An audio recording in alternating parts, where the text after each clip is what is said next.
సంక్రాంతికి చాలా బాగుంటది. ఫ్యామిలీ గురించే తీస్తారు.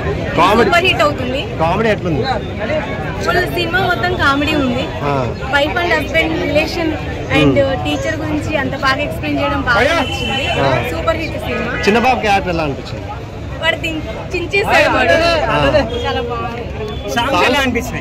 గోదావరి గట్టి మీద సాంగ్ చాలా బాగుంది. బ్యాక్గ్రౌండ్ సంక్రాంతికి హిట్ కొట్టాడంటావా? ఆ బాబు యాక్టింగ్ చాలా మంచిగా అనిపించింది. డాడీ చెప్పింది చేయడం.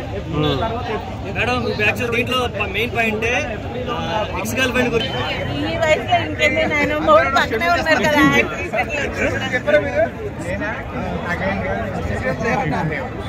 లేవు అని అంటారు, కాకపోతే చెప్పారు.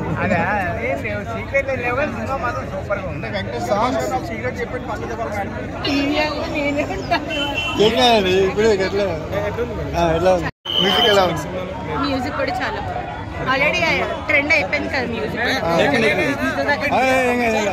చూసానండి. డాకునే ఫస్ట్ అని నా ఫస్ట్ ప్లేస్ అని డాకు ఇంక చూడాలన్నా లేదు. చాలా చాలా బాగుంది సినిమా. సూపర్. చంటి తర్వాత మళ్ళీ అట్లానే న్యాచురల్ గా చేసిన క్యారెక్టర్ ఇదే. నాకైతే చాలా బాగా నచ్చింది. అందరూ చూడొచ్చు అసలు ఈ సినిమాని కూడా, అందరూ చూడాలి. Thank you. పాటల పరంగా ఎట్లా ఉన్నది సినిమా? పాటలు 3 పాటలు ఉన్నాయన్న. గోదావరి గట్టి మీద సాంగ్ చాలా బాగుంది. డింగ్ డాంగ్ అని ఒకటి అది బాగుంది. తర్వాత మన వెంకటేష్ గారి పాట బ్లాక్ బాస్టర్.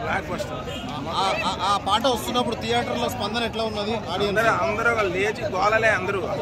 అందరూ కూడా పాడుతున్నారు. సో మనము ఆల్రెడీ మనం వచ్చేసినాయి కదా, రిలీజ్ వచ్చిన బయటకు వచ్చేసిన పాటలు వదిలేరు కదా అందరు బయటికి. అవి చూడటం ద్వారా అందరూ లోపల పాడేసుకుంటున్నారు అందరూ కూడా సీట్లు.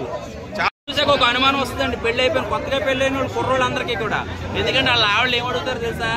అవును నీకేమన్నా ఫస్ట్ ఏమన్నా లవ్లు ఉన్నాయని అడుగుతారు కదా. ఆడి పొరపాటున కొంచెం కిందకి చూసి చెప్తే అబద్ధం, కళ్ళల్లో కళ్ళు పెట్టి చూస్తే నిజం, దొరికిపోతారు. తర్వాత ఈ సినిమా చూసాక డైరెక్ట్ ఇంటికి వెళ్ళండి. డైరెక్ట్ బార్కి వెళ్ళిపోతాడు.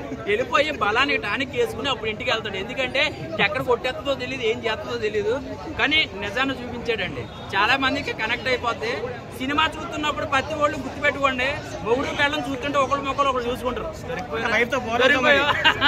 దొరికిపోయారా అన్నట్టుగా. ఒకప్పుడు సౌందర్య వెంకటేష్, ఒకప్పుడు సౌందర్య గారు అంటే ఇంట్లో ఇళ్ళలో వంటింట్లో ప్రియులు ఎలా ఉంటుందో అలాంటిది ఆ సినిమా నాకు మీరు గుర్తొచ్చింది. కానీ ఈ సినిమా చూసినప్పుడు కొత్తగా అంటే ఇప్పుడు జనరేషన్ చాలా మంది ex girl friend Gandhi park ఆ పార్కులు అన్ని తిరిగేసి అప్పుడు సాంప్రదాయని సుప్పునని పెళ్లి చేసుకుంటున్నారు.